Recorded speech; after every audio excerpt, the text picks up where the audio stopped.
Sí, hay varios elementos que hay que recuperar para que nos demos una idea de lo que significa lo que sucedió esta semana sobre este amago, imposición de Donald Trump.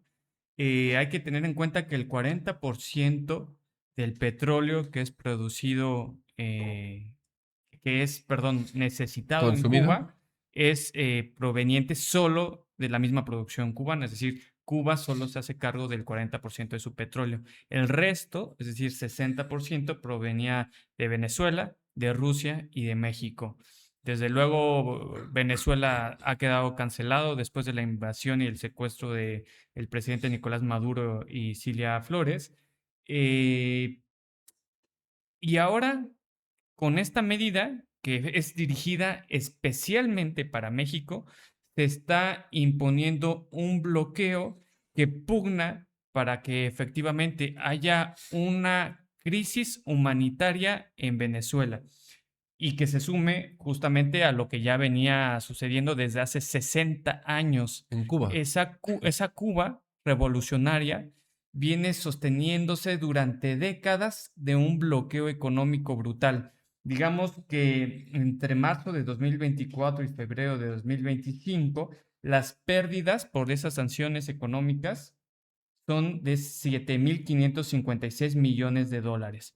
Ujú. Dice sanciones. ¿Sanciones por qué? ¿De qué? El argumento que ha utilizado Donald Trump en estos días es decir que Cuba es un peligro para la seguridad nacional de Estados Unidos. ¿Por qué? Es decir, ¿de dónde? Cuba no tiene armamento para llegar a Estados Unidos y no tiene, como ha sostenido el vicecanciller Carlos Fernández Cosío, nada que ver con terrorismo. No tiene nada de eso. Entonces, ¿por qué sería un peligro para Estados Unidos? ¿Peligro en qué sentido? ¿Peligro político? ¿Peligro ideológico solamente? ¿Por qué? Lo que están entendiendo por sanciones es realmente el castigo por atreverse a mantener una forma de organización política distinta a la que ha imperado en el mundo y que controla a Estados Unidos. Es decir, el socialismo, que ha sido su postura política durante décadas, es visto por Estados Unidos como un peligro. ¿Por qué el socialismo va a ser un peligro para Estados Unidos? Quizás sea que entonces tienen miedo de que en el momento del colapso que están viviendo, de la gran crisis que están viviendo, el socialismo pueda erigirse como una verdadera alternativa viable nuevamente a como lo sucedió en el siglo XIX, en el siglo XX. Eh, ¿O por qué tendría que ser un peligro? ¿De qué le tendrían miedo? ¿O miedo por su humanidad? ¿Miedo a sus médicos? ¿Miedo a sus deportistas? ¿Miedo a su capacidad intelectual y arrojo? No veo otra forma. Ahora, hay que tomar en cuenta que la crisis pues se ha ido profundizando en estas décadas. Si ya hubo una gran crisis en el siglo pasado para Cuba, ahora esto se está profundizando a raíz de ese bloqueo. Estamos viendo que entre 2019 y 2020 hubo una caída muy precipitada del Producto Interno Bruto, del menos 0.2% de crecimiento y luego del 10.9, menos 10.9%. Ahora ha habido una recuperación en estos años, en el 2021 y 2022 hubo un crecimiento muy pequeñito, a pesar con todo y bloqueo, y en 2023-2024 nuevamente hay una caída de menos 1.9 y menos 1.1%. Es decir, Estados Unidos está gestando una crisis económica en Cuba solo para obligarle a renunciar a su modelo político. Ese es el trasfondo del problema. Ese es el gran pecado de Cuba, atreverse a imaginar una forma alternativa de organización política y económica. Ahora bien, ¿cuál es el objetivo de este recrudecimiento del bloqueo? Pues justamente quieren obligar a renunciar al presidente Miguel Díaz Canel y imponer un retroceso para que entonces Estados Unidos pueda gobernar nuevamente Cuba como sucedió hasta principios del siglo XX. Ya lo dijo Donald Trump, y con esto cierro esta intervención, dijo que Canadá va a ser su estado 51, que Groenlandia va a ser su estado 52 y que Venezuela va a ser su estado 53. Estamos hablando de una perspectiva vilmente anexionista que elimina cualquier posibilidad de soberanía nacional y autodeterminación de los pueblos, y estamos viendo un imperialismo imponiéndose por la forma más cruda y ruin, que es el asesinato, que es, como dijo Marcela, el inicio. Seguramente esperemos que haya una apuesta por la solidaridad internacional, pero esto sí nos encamina para un nuevo genocidio aquí en América Latina que podría ser el cubano. Y Marcela, con esto que dice Pablo, yo me quedo pensando, por ejemplo, en esto que cuentan desde la época de la Guerra Fría, ¿no? Decían que no, los comunistas o que los socialistas eran unos como niños, que bueno, había toda una explicación incluso así bien terrorífica de lo que eran los comunistas en aquella época. Y después continuaron ya post Guerra Fría en la década de los 90, justo cuando viene ese periodo especial, como se le denominó en Cuba, después de la caída de la Unión Soviética, viene un contexto en el cual comenzaban a repetir mucho más el tema de que una experiencia socialista, una experiencia comunista, no era algo fructífero para la población y siempre ponían de ejemplo a Cuba. Después lo hicieron con el caso de Venezuela. Cuando había una experiencia así, decían, es que miren Venezuela cómo está, es que miren a la gente cómo la tienen. Llega 2020 con la pandemia, la reducción de las economías a nivel internacional, y Cuba es el único país de América Latina, de África incluso, que pone en la cesta de las vacunas que había una vacuna más, con todo el bloqueo, con todas las sanciones, con toda la imposibilidad de tener equipo tecnológico reciente. ¿Qué revolución aguanta un bloqueo de más de 60 años?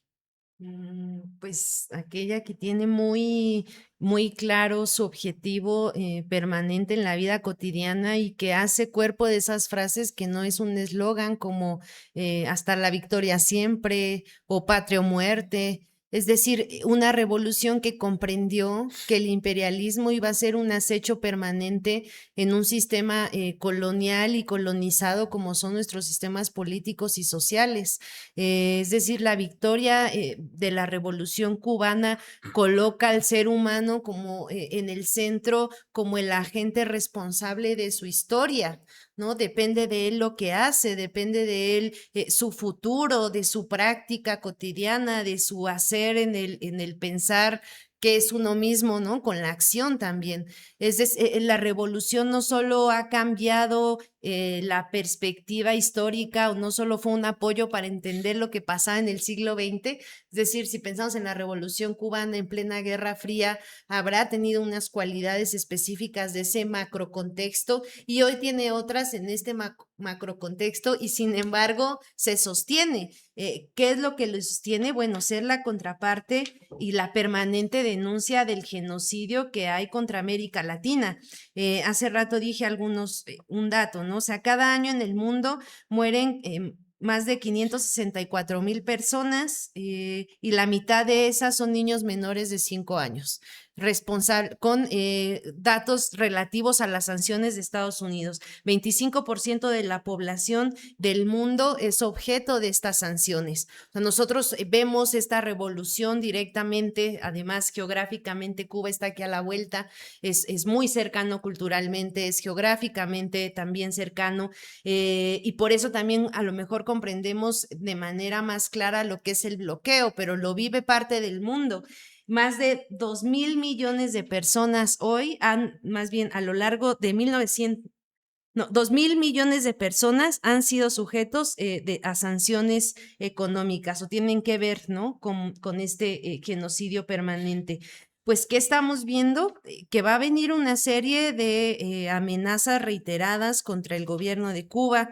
También es necesario señalar que este año se cumple el 100 aniversario del nacimiento de Fidel Castro. Cuba está planeando varias actividades de rememoración de este gran personaje, líder de la revolución y líder teórico. Fidel Castro sigue siendo un referente para hablar de revoluciones, para hablar del tema ecológico, o sea, del cambio, del llamado tema climático, para hablar de la cultura, para luchar contra la hegemonía que hoy también ideológicamente es permanente contra las izquierdas. ¿Y qué agregaría que es importante reflexionar sobre Cuba? Que sí es una contraparte ideológica, política, práctica a lo que estamos viendo en territorios concretos de la derecha como es Argentina.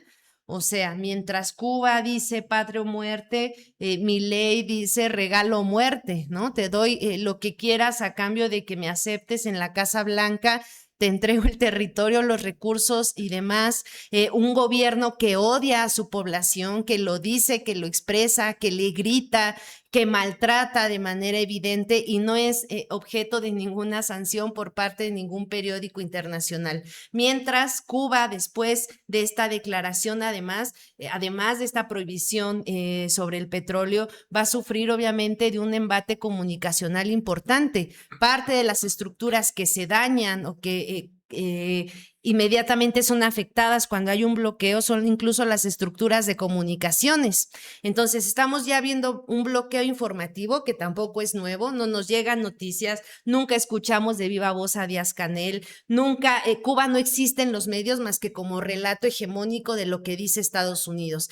¿Qué es lo peligroso también de este corte? Que hay un blackout, es decir, si ya hay un permanente asedio hegemónico, mediático contra Cuba, en estos momentos se corre más riesgo también de tener acceso a noticias directas. Hace una semana mencionábamos el bloqueo que había, aunque es evidente, sobre ICE en el propio Estados Unidos.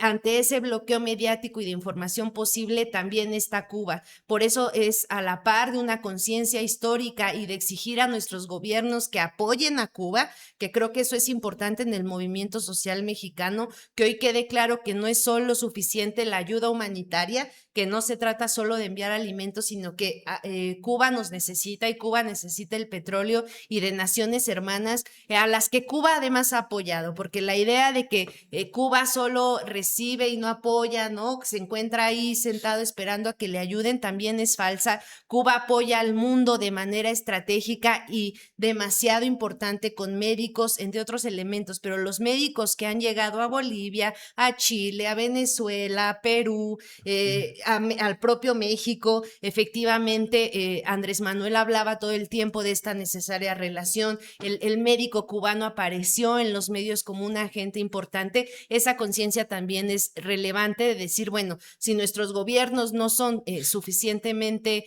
soberanos por las razones que sea para seguir apoyando a Cuba con petróleo, en las sociedades de izquierda organizadas o en un consenso sobre la hegemonía que hoy rige, por ejemplo, en México, tendría que decirse que que Cuba necesita nuestro apoyo y es importante que se renueve el envío de petróleo, o a menos que no gobierne México hoy, pues la izquierda, sino el propio Trump, ¿no? Decidiendo con ese tipo de declaraciones qué van a hacer nuestros países. Bueno, esta última reflexión que da Marcela es importante, ¿no? Porque implica pensar en esa palabra que ha estado muy como directriz del gobierno mexicano desde el 2018 y particularmente desde el 2019, que es la palabra soberanía. ¿Quién decide sobre los recursos de México? Trump, el gobierno mexicano, el pueblo de México. Nada más voy a dar un dato. En 1938, todo el mundo sabe que en esa época en México pues se hizo ni más ni menos que esa gesta heroica que fue la expropiación petrolera. En junio de ese año, en Cuba, se llevó a cabo un evento en apoyo a la expropiación petrolera mexicana. Y en este evento se cobró la módica cantidad de 10 centavos cubanos. Y todo el dinero recaudado vino a México para apoyar ni más ni menos que la expropiación petrolera mexicana. Es un encuentro con la historia, es una labor de patria incluso, mandar este recurso estratégico, esta mercancía que es sumamente importante, que es el petróleo. ¿Se lo debemos al pueblo cubano? A mi punto de vista, sí, porque apoyó también en ese entonces cuando nos dejaron solos. Hoy, de nuevo, más de 80 años de esa eh, expropiación petrolera, tenemos esta jaula geopolítica, no tengo otra palabra para decirlo, es una jaula geopolítica en la cual en el norte tenemos un gobierno como Donald Trump, en el sur tenemos una región dividida política e ideológicamente y hay que decirlo también, sumamente incapaz de hacer algo frente a Donald Trump. Todos los esfuerzos que se han hecho han sido incapaces. Ni la CELAC, ni la OEA, que ese es un ministerio de las colonias, pero bueno, si no esperamos nada de ellos, menos ahora. Ni la CELAC tampoco, ni Gustavo Petro, que hoy fue a hablar con el presidente Donald Trump. O sea, en el norte hay una claridad política, ideológica, económica, geopolítica. En el sur hay una división. Y en medio, en el Caribe, tenemos a un presidente que fue secuestrado y ahora tenemos a una isla que tiene, además de este bloqueo económico, un cerco además militar en el cual le están secuestrando el proyecto político de hace más de 60 años. O sea, Estados Unidos secuestra presidentes, pero también tiene otra forma de secuestrar el proyecto político y el proyecto ideológico. Por eso era mi pregunta, Marcela. ¿Qué revolución aguanta este tipo de bloqueo, este tipo de atrocidades de más de 60 años, si no es la población cubana? Y la pregunta acá es, bueno, frente a lo que tenemos en Estados Unidos, con una potencia en declive, con esta necesidad de volverse a redistribuir no solamente los territorios, sino las materias primas y también la población. Y en el caso de Cuba, tenemos aún la población altamente calificada, que no se nos olvide también es otra parte. La población cubana es sumamente calificada. ¿Qué va a pasar? Entonces, en un escenario en el que, como dice la presidenta Claudia Sheinbaum, ojo, hacer esto puede desencadenar una crisis humanitaria que nos quedaría a Estados Unidos y que nos quedaría a México bastante cerca. El expresidente Andrés Manuel López Obrador planteaba, como lo vimos en el video del inicio, que el bloqueo pues resulta algo antihumano. Y en su apuesta, en su proyecto político, que él bautizó como Humanismo Mexicano, tenía como centro la necesidad de la solidaridad al interior del pueblo, pero también entre los pueblos. Esta ayuda humanitaria se llama así, humanitaria, y por eso la sostuvo el expresidente durante estos años.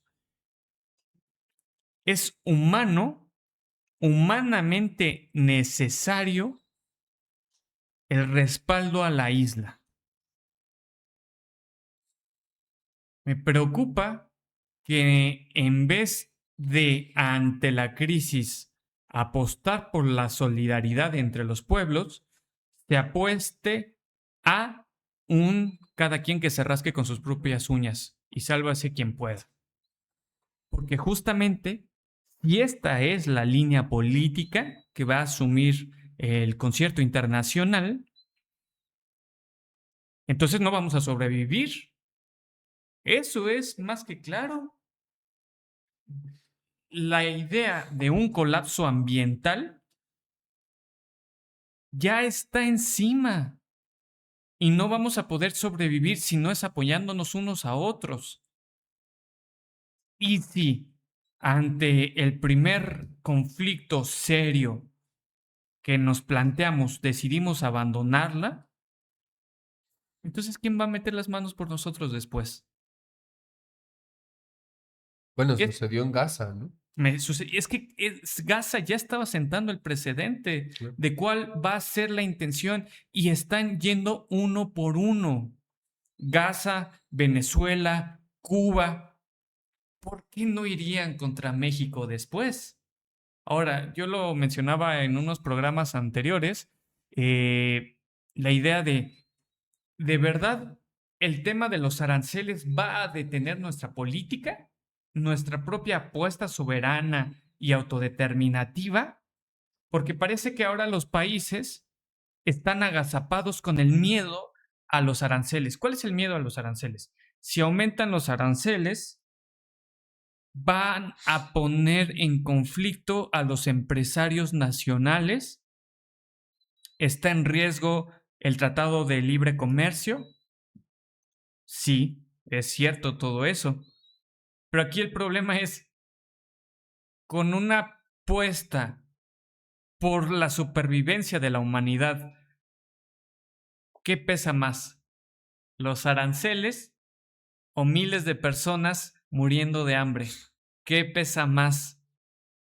¿Las inversiones de los empresarios o pues justamente la carestía exacerbada, el morir de calor, bueno, todo lo que puede implicar eso? Ahora parecería que los cálculos electorales, los cálculos económicos pesan más que la solidaridad y lo humano.